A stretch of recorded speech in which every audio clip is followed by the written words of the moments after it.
네, 안녕하세요. 행정법률 전문 사무소 승무행정사입니다. 어, 의료기기 인허가 관련해서 사실 이게 뭐 모든 인허가는 마찬가지겠지만 이게 양분이 돼 있어요. 이게 뭐 누굴 탓 저는 이제 뭐 둥글게 둥글게 가자는 주의라서 네, 사실상 이제 인허가는 새로운 권리와 의무를 발생시키는 법률행위거든요.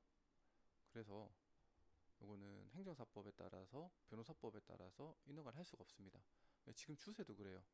네. 단지 이제 뭐 건축사나 토목공학, 토목 이런 것들은 행정사가 기술이 없어서 할 수는 없어요. 그거는 이제 문제가 당연히 전문 자격사만 하게 돼 있고 토목 건설 이런 것들은 이제 의료기기나 뭐 KC 인증 이런 것들은 이제 행정사 제도가 확립되기 전에는 이제 컨설팅 업체들 이제 뭐 의료기기 업체에서 뭐 하셨다가 나오시는 분들 뭐 전자파 이쪽 뭐 시험소에 나오신 분들이 이제 컨설팅 업무를 했던 거죠. 근데 이제 행정사 자격이 확립이 되면서 이런 인허가에 대한 부분도 행정사법에 따라서 이제 인허가 대리가 가능하고 인허가는 법률 행위를 권리와 의무 관계를 발생시키거나 소멸시키는 법률 행위이기 때문에 이제 행정사님 변호사가 할 수 없다는 게 식약처에 대한 의견이고 법제처에 대한 의견이긴 해요. 근데 어쨌든 뭐 그런 걸 차치하고 네. 지금은 이제 큰 틀에서는 이제 컨설팅 업체 그리고 행정사 분들 이렇게 나눠져 있는 거죠. 네. 근데 원칙적으로 하자면 인허가는 행정사가 할 수밖에 없어요. 네. 법상 배타적인 업무이기 때문에 뭐 경영지도사 분들도 뭐, 뭐 업무를 인허가를 한다고 하시는데 중소기업법에 따라서 뭐 되는 업무도 있고 안 되는 업무도 있는데 그 범위를 넘어서 경영지도사는 배타적인 업무가 아닙니다. 네. 그걸 한다고 해서 처벌받는 업무는 아니에요. 그 용어를 못 쓴다는 거지 경영지도사라는 명칭을 못 쓴다는 거지 경영 컨설팅 업무는 옛날부터 지금까지 배타적인 업무가 아닙니다. 네. 근데 나머지 행정사는 배타적인 업무예요. 처벌 조항이 있어요. 행정사 업무를 하면. 네. 변호사법도 마찬가지고 의료법도 마찬가지죠. 배타적인 업무죠. 어, 이 문제가 뭐냐면 이제 아까 말씀드렸듯이 양분이 돼 있어요. 지금은 컨설팅 업체들 예로부터 했던 컨설팅 업체들 그리고 이제 신규로 들어오는 행정사분들 컨설팅이라는 게 인허가라는 게 사실 파이가 커요. 금액도 비싸요. 네. 그러다 보니 행정사분들도 배우고 싶어 하시는 분이 계시고 그냥 아니면 난 영업만 하겠다는 분도 계세요. 이렇게 조인을 해서 그러니까 계약을 맺고 내가 영업을 할 테니 영업비에 얼마를 내가 가져가고 업무는 이제 컨설팅 업체 분들한테 주는 거죠. 그런 식으로 하시는 분도 계시고 음. 네. 문제가 발생을 합니다. 네. 이게 뭐냐면 작년에 이제 제가 관련 업체가 있어요. 저도 오래 했잖아요. 행정사는 이제 6년 차에 넘어가는데 업체분들이 계세요. 그러니까 큰 업체도 있어요. 의료기기 업체인데 이제 약간 뭐 다이슨처럼 의료기기 뷰티 디바이스를 크게 하시는 외국에서 하시는 그런 거를 독점 계약을 맺고 제가 거기 회의도 뭐 참석을 한 적이 있는데 이렇게 맺고 하시는데 이제 제가 기본적인 다른 케이스 인증들은 다 봐드리는데 의료기기를 하시고 싶다고 하시는 거죠. 네. 사용 목적에 따라서 케이스 인증이 나갈 수도 있고 의료기기 인증이 나갈 수도 있어요. 네. 허가가 받을 수 있는데 이제 광선 조사기 있어요. 레이저 광선 조사기, 펄스 광선 조사기인데 2, 3등급에 왔다 갔다 하는 제품인데 펄스는 3등급이거든요. 견적을 요청을 하셨죠. 그래서 뭐 이렇게 시험은 이거 들어가셔야 되고요. MEA라서 전기 전자 디바이스라서 요거 시험 하셔야 되고요. 뭐 이렇게 됩니다라고 견적을 끊어 드렸어요. 근데 이제 다른 데 견적을 받아 보신 거예요. 여기 행정사 되게 크게 하시고 잘하신다. 주변 소개로 한 거죠. 이제 근데 거기에는 제가 10만 원을 불렀으면 거기는 5만 원을 불렀어요. 그러니까 사실 말이 안 되는 거예요. 그래서 저보고 좀 섭섭하시더라고요. 그때는 행정사님 다른 데는 절반밖에 안 되는데 이러길래 대표님 제가 장담하는데 이거 3등급 제품이에요. 3등급 제품은 절대 이 가격이 나올 수가 없어요. 분명히 그거 하다 보면 뭐뭐 해야 되니까 돈 계속 달라고 할 겁니다. 네. 그래도 하시겠다면 하시라. 나도 비싼 거는 아는데 이 3등급 어쩔 수 없이 이 정도 맨데일 했을 때 이 금액이 컨설팅 비용이 나올 수밖에 없습니다. 라고 말씀드렸습니다. 그리고 저하고 오래 했기 때문에 엄청 이제 조금 비용적인 부분에서 많이 배려를 해드렸죠. 음, 말씀드렸어요. 음. 근데 이런 경우는 있어요. 그러니까 의료기기 업체도 보면 사용 적합성이나 위험 설계는 직접 하겠다. 오케이? 그럼 우리는 GMP만 진행하고 시험 검사하고 기술 문서 진행하고 절차서 이런 거 만들어주겠다. 라고 하는 부분도 있어요. 뭐 DHL 파일, 뭐 설계 이력 파일 이런 것들을 네, 해주겠다.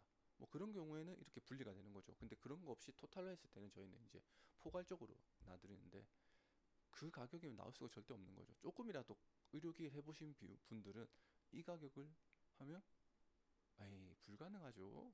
라고 하는 거예요. 네. 물론 그 사이에 이제 저는 이제 대표님들 케이스 인증 오면 계속 처리해드리죠. 이제 오늘 전화가 온 거예요. 네. 갑자기 막 또 울그락불그락 하면서 전화 온 거죠. 행쌤이 말이 되냐고. 뭐 때문에 뭐 저희 맡겨주신 거 잘하고 있는데 왜 그러시냐고 하니까 그 전에 했던 거 기억나냐고. 아 기억나죠. 거기서 뭘 하던가요? 그러니까 그때 5만 원 했는데 지금 뭐 해야 된다. 지금 행정사님이 처음에 컨설팅 견적 내주셨던 걸 거의 비슷하게 하고 있다고. 그쵸. 제가 그때 말씀드렸잖아요. 근데 중요한 건 아무것도 안 돼 있다는 거죠. 네. 이게 제가 이거 왜 올리냐면 제가 했던 거거든요. 사실은 다 한 거니까 올리는 건데 이런 결과물이 없어요. 어. 그래갖고 그럼 거기 컨설팅 업체 아니었나요? 컨설팅 업체가 그러진 않을 텐데 웬만하면 다 기본적으로 하시기 때문에 개인 컨설팅을 해도 다 하셨기 때문에 그렇진 않을 텐데 그게 아니었던 거죠. 그냥 외형적으로 봐서 행정사 업계에서는 사이즈 있는 업체인데 소개를 받아서 했는데 지금 와서 아무것도 진행이 안 돼서 돈을 달라고 하니 예. 아 사실은 외주 업체 줘가지고 돈을 돌려줄 수 없다 이런 거죠. 문제는 이 대표님이 벤더가 엄청 큰 업체예요. 외국에서 이름만 대도 알 수 있는 엄청 큰 유명한 업체 거를 수입을 독점 계약을 해서 수입을 해오시는 건데 예. 그거를 또 비밀 유지 서약서도 있는데 그 외주 줘버렸던 거죠. 말이 안 맞는 거죠. 대표님은 그 더 뒤집어지는 거죠. 네. 그러니까 의료기기를 할 때 1등급은 상관없어. 신고 제품이기 때문에 그냥 사진하고 이런 것만 있어도 돼요. 근데 2등급 이상부터는 뭐가 돼야 되냐면 KTR, KTC, KCL 이런 시험 기간에 시험용 의료기기 통과하기 위해서 허가를 먼저 받아야 돼요. 시험 기술문서 초안을 보내고 먼저 초안을 보내고 우리 이렇게 수입할 건데 허가증 내줘. 오케이. 허가증 받아서 이제 표준 통관을 진행을 해야 돼요. 시험용 의료기기.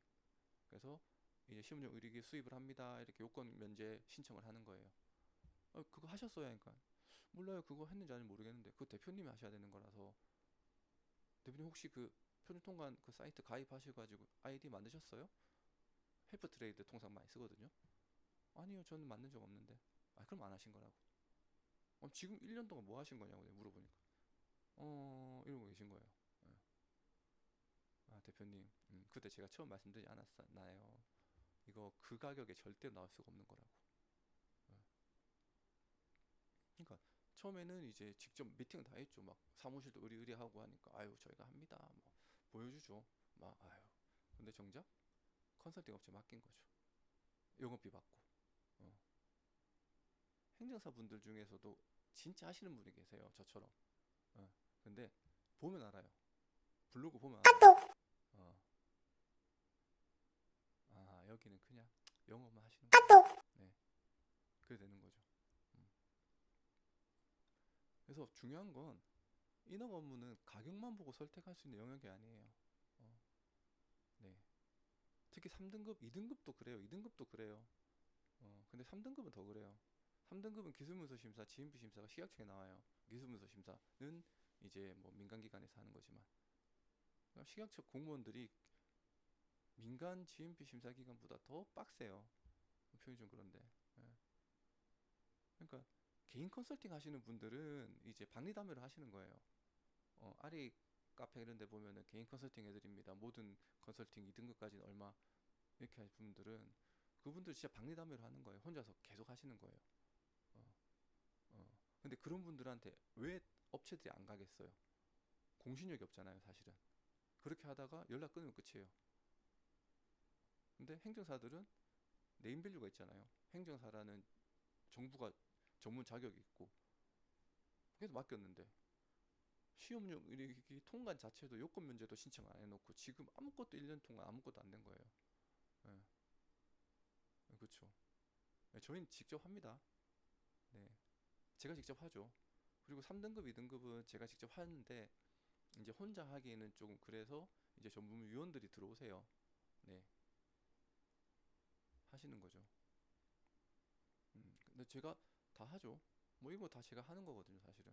뭐 저도 잘 모를 때는 뭐 좀 미안하긴 한데 그 직원인 것처럼 GMP 심사도 대신 받아들이고 해요. 네, 걸리면 욕 먹는데. 네, 받아들이고 해요. 가서 직원인 것처럼 부시시하게 가서 막 하나하나 다 대응하고 하죠. 근데 뭐 웬만하면 요즘 잘 안 하는데 뭐 그런 적도 있고. 네, 기술 문서도 제가 다 수정하고 하는 거죠. 그러니까 안타까운 거죠. 네, 오늘 된 거죠. 이 카톡 보면.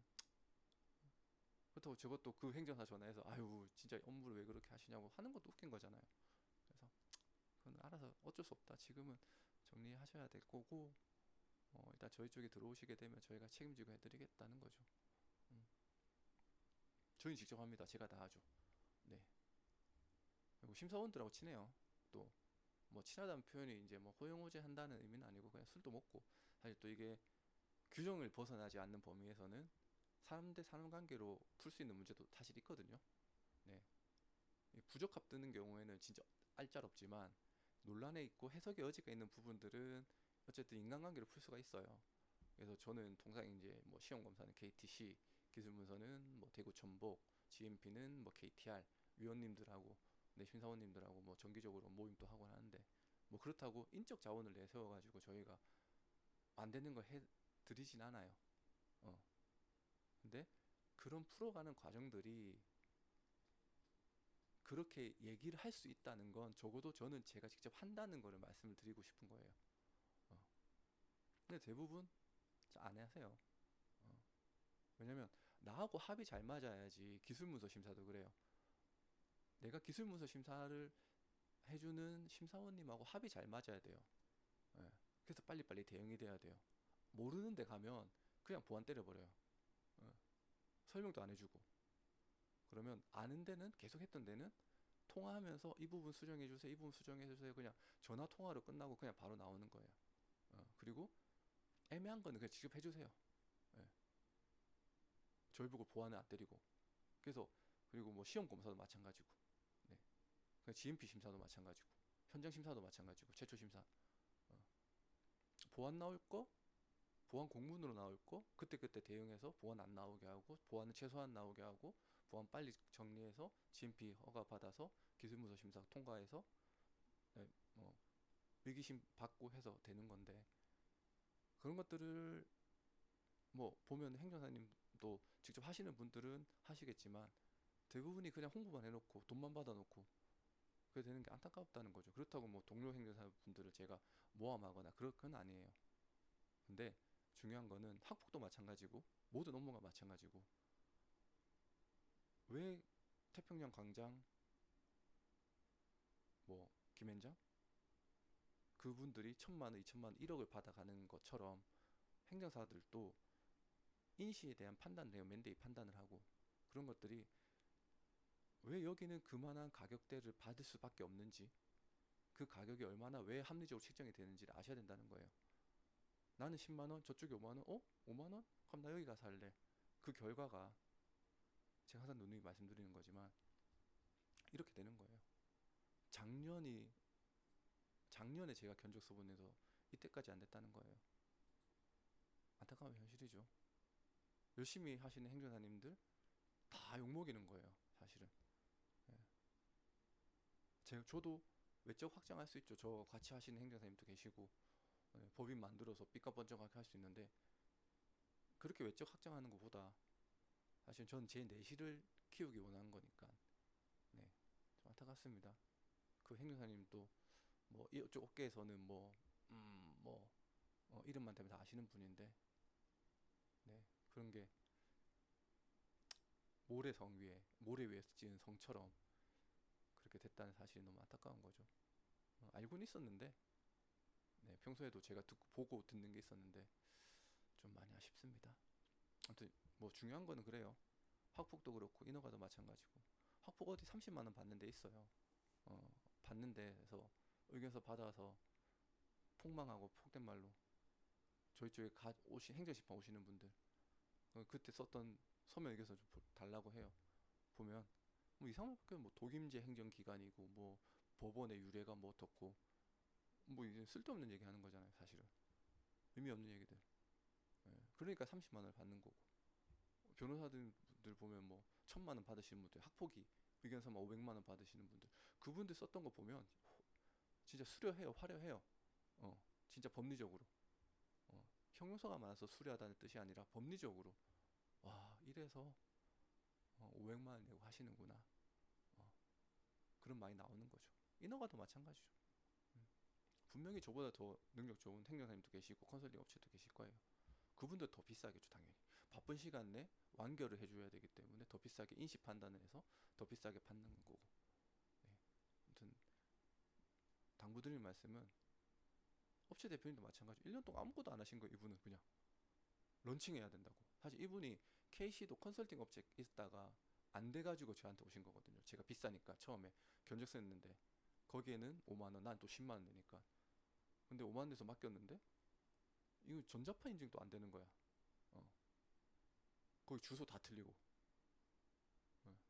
그래서 제가 투습해드리면서 저하고 이제 안면 트고 했던데 의료기기도 그때도 업체 대표님이다 보니까 경비 처리 때문에 민감하신 거 어쩔 수 없어요. 근데 그래 되니까 그쪽 돈 날렸지. 시간 1년 이상 소비했지. 네, 그렇습니다. 아무튼 너무 가격에 비싼데 비싼 이유가 있고 싼데 싼데 이유가 있다는 거 다 알잖아요. 네, 저도 매번 느끼는데. 네, 그렇습니다. 네, 오늘 여기까지 하겠습니다. 감사합니다.